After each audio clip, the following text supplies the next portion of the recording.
Okay, so cross spots here. Sharp in the top left and C in the bottom right. I always like cross swans for mirror matchups. Me too. Is that a train ticket? No, that's not a train ticket. No, I think that's... I think it's just a ticket. Quite sure, but anyways. Maybe it's a KSL ticket. Maybe it's a traffic ticket.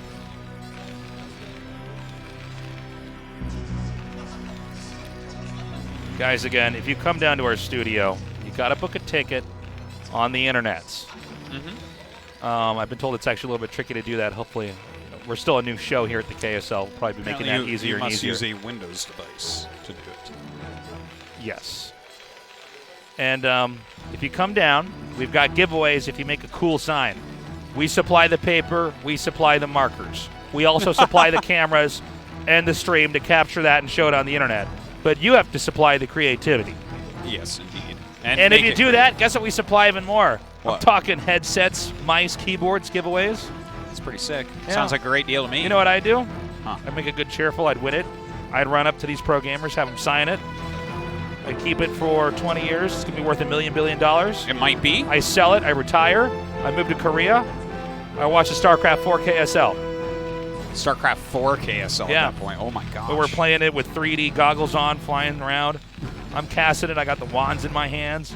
Yeah. I'm running around in one of those in-place treadmills. You know what I'm talking about? I totally know what you're talking about. And it's a bleak picture of the future that you paint, Tasteless. If that's StarCraft 4, I don't want any part of it. By that point in time, I'm casting the new esports where the game is the players play as esports casters. Yeah. Oh, that would be a great game. I'd rock and I'm at that casting game. it. I'm the greatest caster at the game where people play as esports casters. Oh my gosh. And ultimately, there's a second show where people are watching me just cast that game on the in-place treadmill using all these different devices. It's truly meta. Yeah, think about that. So, we're still waiting for this game to pick up, guys. We have one SCV mining on gas here for CAC. Goes for a quick factory build, and we'll leave one SCV on the gas until it's needed to get more. Yeah, both sides going for factory expands. Nothing too wild here. Gasless expands are very popular in TVT as well. But I think that this is a good choice for this map for these two players. Because if you do go for a gasless expand, people could try to do something a little bit cheesy because it is Gladiator. You can kind of, if you get the high ground on Gladiator against your opponent in TVT, they're dead, basically. That was pretty crazy. He almost body blocked that out entirely. But Sharp's going to get in now. Quite nice. The Rax is already flying towards each other for scouting. Success SCV will go down, but he's got enough intel. He knows that a command center is going to be on the way. He saw the amount of gas that was being mined in the one factory. This is a very, very standard and old school build. Yeah, and because they're basically doing the same thing, it's not like we can really say one player's going to do this and the guy's going to do that. We need to wait for them to actually deviate in openers here before we can talk about that any further. We probably won't see any deviation, though. They'll both get add-ons probably, or a second vulture on one side, and then go into a second factory. Because, again, on a map like this, if you gain that high ground advantage, if you can win a battle, you're going to be massively ahead.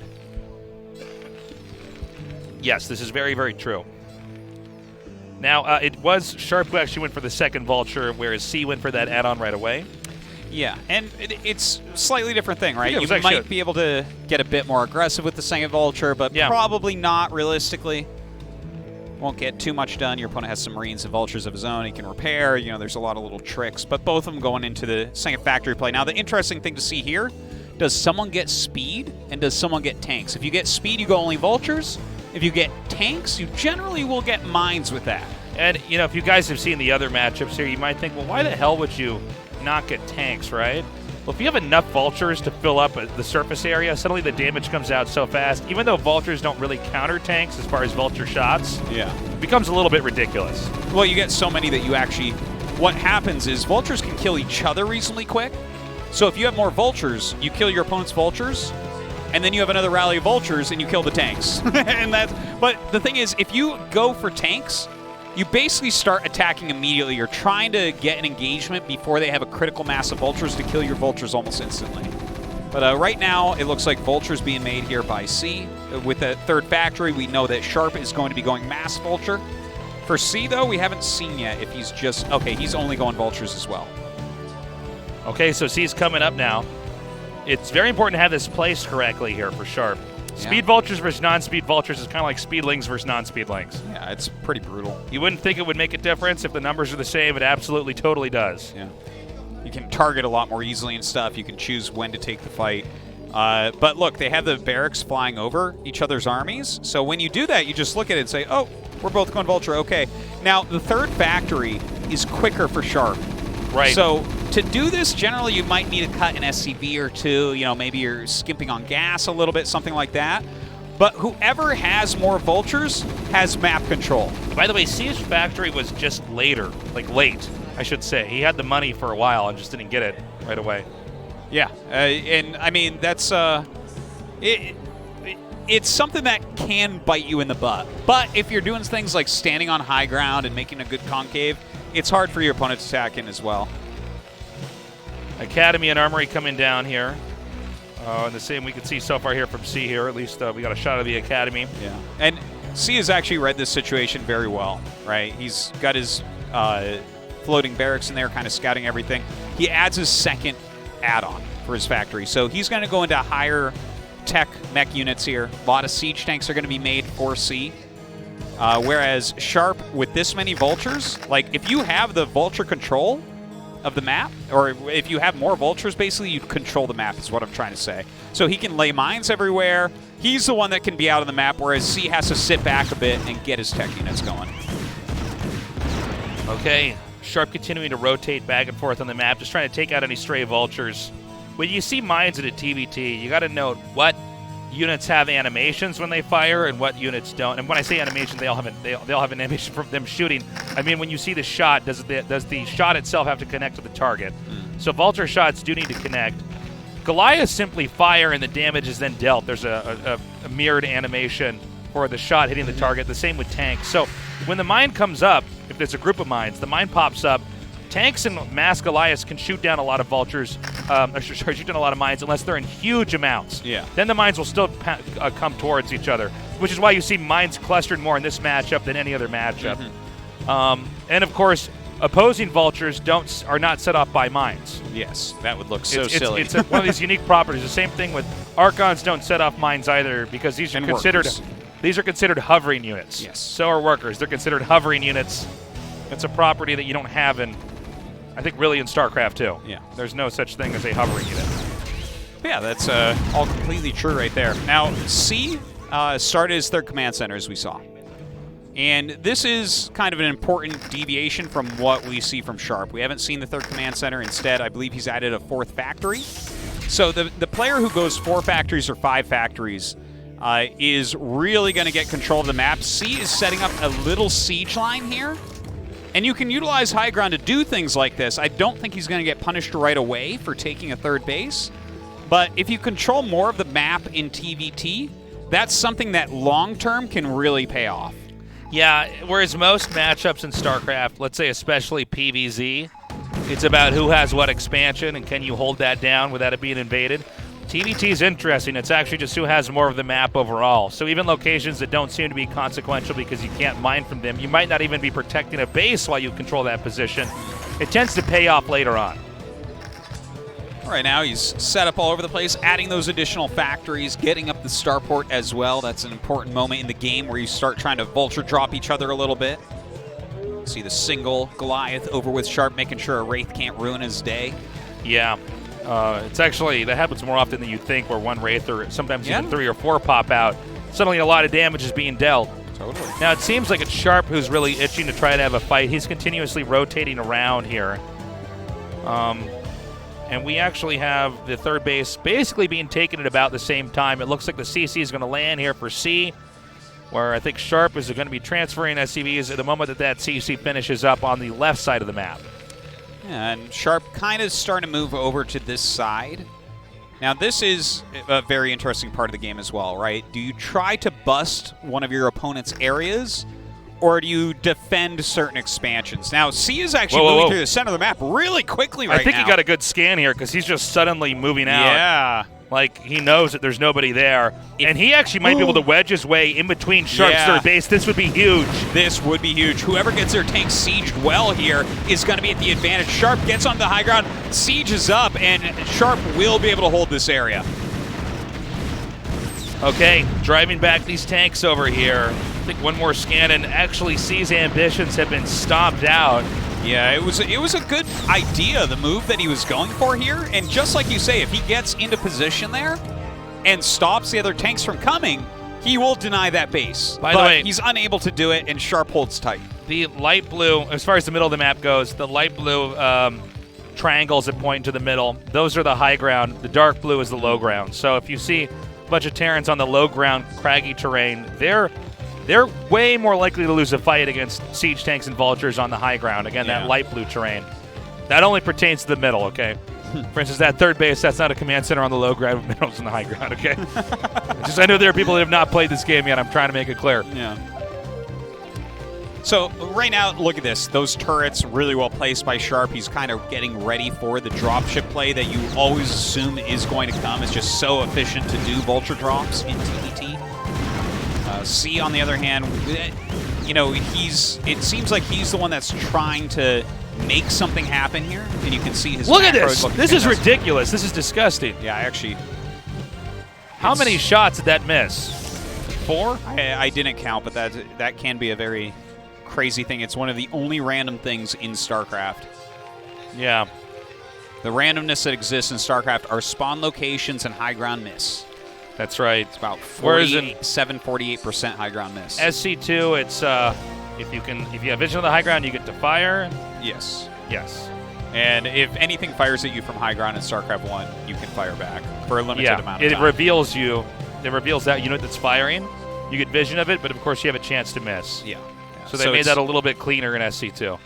Yeah, and it's a little bit more powerful in StarCraft 1, but it can, you know, occasionally you'll hit every shot, and then occasionally you'll miss a whole bunch. So all sorts of things can happen. So Sharp's starting to push over here. He actually finds an area where there's not too much, but C comes over with so many units, he'll break this easily. Yeah, wow, big tank shot there, taking out several of those tanks just bunched up there. C, a real macro machine here, you know, despite a bit of a bungled attack to control the center left part of the map. Suddenly C is kind of everywhere, showing that he really mechanically is quite a god. Yeah, he is a mechanical macro base player, whereas Sharp is more of a micro base player, is very aggressive.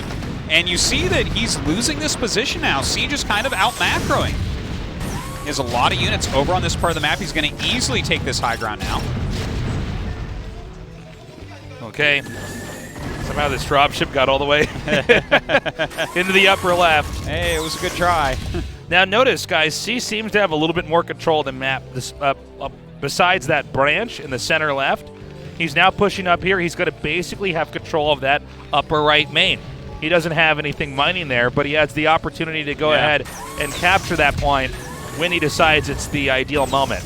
And we're starting to see C not tremendously, but bit by bit get a little bit smothered. The map's becoming more claustrophobic for him. This is like really cool what we're seeing, right? They're both getting their fourth bases mining at the same time. And Sharp had map control early on, but C has just kept up with his macro. He's like moving in really great patterns here. And if you get more than half the map in a TVT, you generally will end up winning that scenario. There are ways to come back, but especially when +2 attack is done for your mech, to break a sieged position at that point becomes nearly impossible. Yes, very true. And that's because, of course, siege tanks will only take 2 shots to kill other siege tanks. Now, because C is so spread out, Sharp sees an opening to try to intersect this expansion down here at the bottom. There's really nothing here. These SCVs very vulnerable. And having siege tanks on the high ground over here means it's going to be pretty tough, even if you have a lot of army, to try to come up here and break that ramp.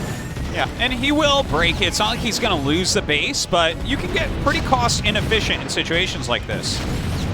And this was the kind of play, I think it could have gone a little bit better for Sharp. It's of no fault of his, but C's reaction time is so good, and he's actually got so much more on the map that it seems like there's no moment where there's a hole. If C has to defend somewhere, he's not giving up any control anywhere else. And you can see immediately C then sends his army back up north. Of course, it's a long travel distance for those dropships, and I don't believe there's a ton of dropships for C on the map. No, he hasn't gone dropships at all, in fact. I think C actually may go for a bust here at the top left. Or center left, I should say. C has gotten really in control, and even showing that you're going dropships, it means that you're kind of in a weaker position with your ground army. So C is getting into position. He's even made a science vessel, and vessels are like a new part of TVT that we sometimes see nowadays. And Defense Matrix is fantastic to break tank lines. Okay, he's going to try to shove here. And there are just not enough siege tanks here from Sharp, and you see that this position is beginning to disappear. It's just a few cluster tanks here on the high ground and the ramp going to the low ground over there. Ooh. Meanwhile, Vultures have penetrated this location. A counterattack over here by Sharp, but I do not know if this is really going to be enough compared to the sheer strength of what C has here in the center left. Yeah, it is a lot of units indeed. He's really trying to kill off this third base. The Vultures did a good job. Definitely have to hand it to Sharp to sneak that in and get some damage done. But this is a tough situation for Sharp to kind of regain this area. Okay, Sharp is desperately trying to get control of this position. He needs to just shuttle over some units in with his dropship, try to come down here, try to save this location. Now, he's kind of done that. Those tanks can't hit the CC from there, right? They can't hit the CC, no. Okay. But still, C with so much presence here, there's really no other expansion that Sharp can take. Yeah. And you can see C, the moment he says, all right, I've done enough damage here, yeah, it's going to be diminishing returns. He's not going to go for the sunk cost fallacy there. Instead, he decides to loop around. And he's going to engage Sharp head on as Sharp was trying to maneuver around that army, unaware that C was already on the move here. Good D-Matrix, by the way, right there. Yeah. Soaking up a lot of those tank shots. Oh, man. C's army is so big. They both have +2 at this point, but when you have this many tanks from this many angles and Defense Matrix, your opponent's in for a bad time. Yeah. Okay, so that last tank should be taken out here. And right now, Sharp has to send a lot more units over here. Basically, his whole army, he's taking every rally, grabbing it, and just trying to come over here and answer this. And C, he's about 10 supply ahead. It seems like he's almost more ahead just because he has more of the map. Yeah. And every time we see a fight, it's more of C's army there than what Sharp has. Yeah, like the supply can be tricky in TVT. When you look at what's actually going on, C is dominating in this game. I would be very surprised if he ends up losing this. Sharp would have to make some ridiculously decisive moves one after another. But like when you see Sharp here, for instance, he's added in some Vultures. He's still trying to fly on dropships. He's trying to make something happen. But like Vultures, when you're maxed out, they almost don't count on a map like this. Yeah, they don't really do anything. They just are so weak compared to massively upgraded tanks and Goliaths. But right now, C even getting into Wraiths, which will counter the dropship play so hard. And that forces more Goliaths out of your opponent, who's already lacking on tanks compared to you. C has just played an amazing game here. He really has. Sharp does have a lot of minerals banked up, minerals and Vespian gas. It looks like he's going to try to make his first big push out. The question is C going to be able to stop it? Right now, mobility is really difficult here for Sharp.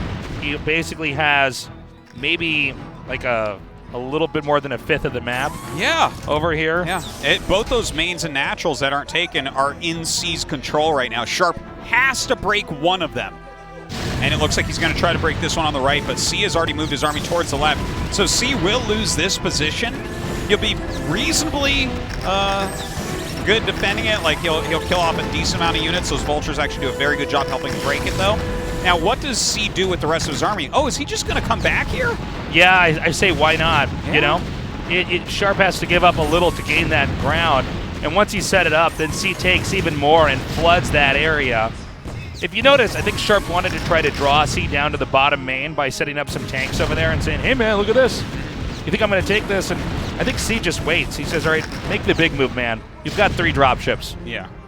And look, he took back a very strong position there with a lot of siege tanks. This is the one thing that you can really use Vultures for in the late game. Because they're only mineral units, they aren't gas at all. Yeah. They take those extra hits, and you start laying mines, and maybe the tanks will hit those. So you see how efficient you can be utilizing those Vultures that way. Of course, they themselves aren't going to kill anything. It's kind of like just soaking things. Back in the very old days, people actually would bring SCVs with their armies to do that job. What is the thing you used to draw another fighter jet's missile? Oh, like a chaff or something? Chaff. They're like chaff for the tank shots. Yeah. That's basically what they do at this point. They draw the tank fire initially and allow C to move in, and then he sets up, and then he does damage of his own. And, of course, the mines are still pretty useful. But, anyways, C is still doing a fantastic job. Going to break these couple tanks. Sharp really feels him closing in. And it's funny, too, because like they're both almost max, and Sharp has a bigger bank, but I guarantee you C's winning and feeling very good about this game at the moment. Well, C just knows if he stays focused and keeps moving in here, he's going to start to isolate different locations on the map, but there's just not a lot. I mean, look at this. Again, the upper right expansions, I'll just put it like that, the 3 expansions in the top right are basically C's unless Sharp does something drastic. You can see he's trying to land small covert forces up there to try to push through and tear everything up. But, I mean, eventually C's just going to have units come down the ramp, and he should be able to take that unless C makes some kind of, honestly, at this point in time, some kind of error. Well, Sharp right now, I feel like what he needs to do is make sure that his 4th is fine and then massively push to bottom left and take that. Just split the map at this point because he's still in the game. But it feels like that top right, he's never going to fully deny C from there. You know, with the number of Goliaths that are out here, do you think that Sharp got a scan and saw the Wraiths amassing? He definitely saw the Wraiths. Because there's so many out now. That Yeah. And that's, I mean, the Goliaths will destroy the Wraiths one-on-one, or just in any sort of group battle. But the Wraiths are still going to be pretty useful. He can fly around, pick off random stray siege tanks. He can... Just forcing the Goliaths is not that bad, really, because the Goliaths, they're useful, but really the ultimate for Terran is the siege tank. The siege tank destroys Goliaths, it destroys vultures, it destroys everything except for flying units. Yeah, the siege tank reigns supreme on the ground, for sure. Now, this is kind of funny. I almost wonder if Sharp might try to actually make a CC in the middle of the map here. In fact, he is. He's just now started doing it. He's making a CC in that middle location because there's no other location realistically accessible for him. I don't know about that. And I think this should be a cakewalk here to come in here and try to deny this for Sharp. This is like one of the hardest locations to defend in TVT on any map ever. Yeah, it's so hard to take this. And if you get it, it's 2 gases, so you should win the game. But, I mean, actually holding that is nigh impossible. Now, the Wraiths are actually moving out. Look at this. See? No Goliaths over here. He'll clean that easily. Oh, a pretty big drop coming over towards this kind of natural base. What a funny-looking location this is. Well, bottom left quadrant's going to be cleaned up. Now, yeah, you're right, Artosis. There is going to be a drop up here, and these SCVs will be killed off, but, you know, how long is it going to stay there? I don't think it's going to be that long. No, it's not that big a force. The Wraiths can come in, cloak, kill those Goliaths. 2 Goliaths, I think, even without cloak, I think eventually you're going to start to do enough damage as the Wraiths kept coming. I think it's 5 starports they're coming out of. Yeah, he's got enough Wraiths that he will easily clean this. Okay, good night. And this is how it becomes a problem, right? Like, again, in a big straight-up fight, the Goliaths will beat the Wraiths, but they just have so much mobility at this point. If you have a big enough economy to make that many Wraiths, you fly around, you really punish them. You can't have the right number of Goliaths everywhere. Exactly. And you have to keep in mind is that the Goliaths can never meet up with the rest of the army because there's tanks that C is using to choke out parts of the map and keep them from ever being able to attack in. Very, very true. Now, here he goes. He's utilizing these vultures once again. Great defense matrix. The Wraiths fly in as well. Not that many Goliaths in here. You might even want to target them with siege tanks so he can clean the rest. Oh, my God. So many siege tanks to the south. By the way, these dropships are going to be taken out. This is huge. As Sharp's his only ferry to try to get his army somewhere safe across the map that wasn't to try to go by ground. That's been wiped out here. Yeah. Now, even though we're seeing a lot of fights and it seems kind of back and forth, remember that our blue player Sharp is going to run out of minerals if he doesn't start mining from one of these locations he hasn't been in control of this entire time. It's kind of funny because he's actually the one with the 5th base because he did land a command center at that top right, and C hasn't cleaned that yet. I feel like he's almost being too slow about it. It's something very easy for him to eliminate, and he hasn't done it yet. Okay, here comes another big attack down here. Yeah, he's using those SCVs now like we were talking about before. A ton of Goliaths have to be in this army now, which does lower that siege tank count a little bit. Having a hard time to push on that high ground. That is a lot of siege tanks. The attacker is always at a disadvantage in a TVT. Yes. Especially, well, I mean, if you got some high ground over here. And I think we're starting to see the options, or opportunities, I should say, really disappear here for Sharp. And C is basically waiting. He just sits back and watches for any kind of movement from Sharp. As Sharp moves over here, he slaps him away. And back at home for Sharp, the minerals and gas are disappearing. Yeah. He's going to run out. And Sharp, who's not even, well, he's at this point in time, he actually almost is mining from every other location on the map. It's just going to have the resources to get the closer. And from there, whether it's positional or economic, it's going to be checkmate. Yeah, this is just a fantastic game, really, from both sides. Yeah. And you can even see, like, they both had to take certain roles throughout the game. I mean, I just want to, like, pause the game and talk about every aspect of this for so long, because TBT is such a dynamic and interesting match. Like we saw in the early game, the map control really went to Sharp, right? Because he had more vultures, but C realized that he's going to have less vultures. He makes more siege tanks. Then he took a more firm control of the map. Then we saw, you know, Sharp tech up and try to get into drop ships and mobility, and you know, and then C is playing the role of, okay, I'm the big brick wall. I'm trying to stop all this, and you can, you know, it absolutely can go either way. But C just kind of outplaying Sharp a bit. The later we get into this game, into the more macro-centric portions of it. Okay, Sharp's going to try to come out here again. Now, this has to work for Sharp. Unfortunately, I don't know that it will.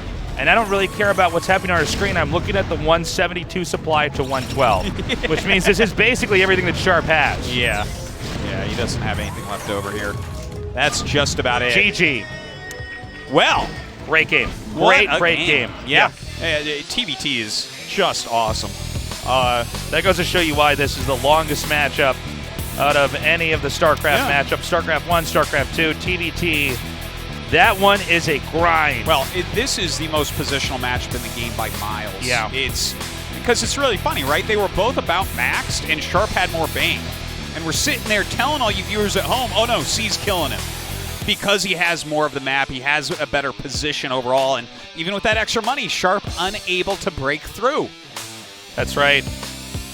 Beautifully done. C really reasserting himself, saying, I am the story player. Yeah, I am the legend. I don't care that you're a macro monster. Okay? He's like the Avengers, but one of the important ones. Okay? He's saying, Sharp, you're the Avenger that fights with the bow and arrow. You're Hawkeye. The worst by the far. worst. C's like, I'm Iron Man. It's Everybody funny. loves me, and well, Iron Man would be good with siege tanks, you know. Oh, for sure. By the way, we're going on a really standard map here. C getting to pick. It's going to be fighting speed.